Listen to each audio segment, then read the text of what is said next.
बोलायचं नाही. पण सारे आपल्या सख्खीपायी खाली मांडातून बसले गेले. हो दादा,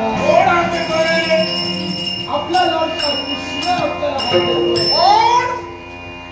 तुमचा लाडका कनिष्ठ होता. झालं तरी काय? काही नाही. खरं सांगता माझं तोंड पाहणार नाही. या कृष्णात तोंड तुम्हाला पाहिजे नसेल तर काही हरकत नाही. माझं तोंड पाहून तुमच्या जीवनाचं बरं वाईट होतं तर तुम्ही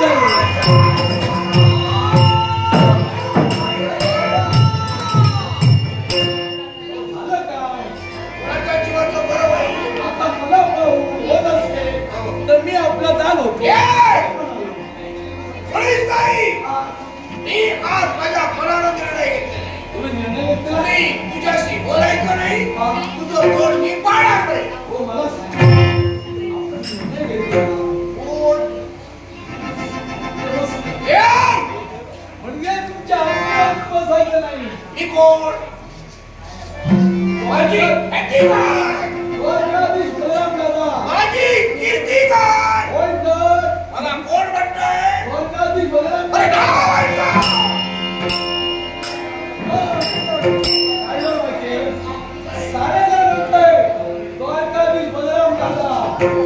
आणि सारे जण म्हणताय बलराम दादाच्या उड्या कृष्णाच्या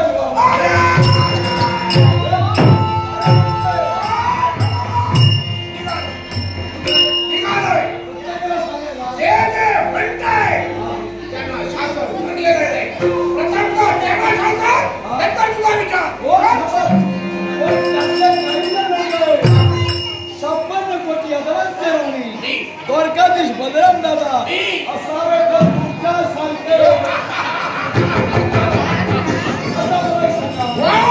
तितकं चांगलंय.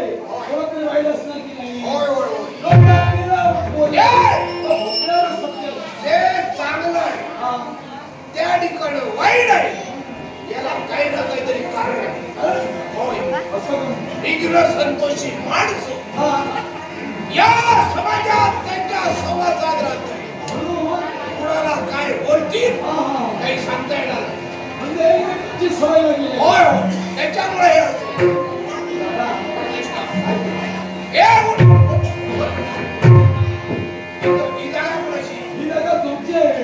याला काय म्हणतात? राजा कोण?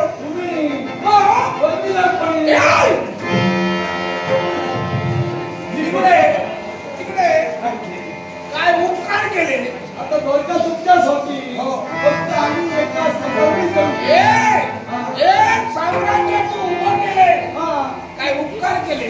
उपकार म्हणजे अरे उभं कुणी करे पण सांभाळणारा काय योग्य त्याचा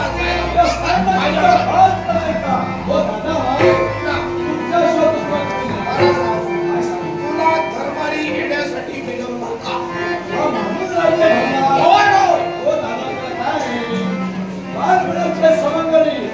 कृष्णाला मिळाले आणि बालपणाच्या गमती रंगात आल्या.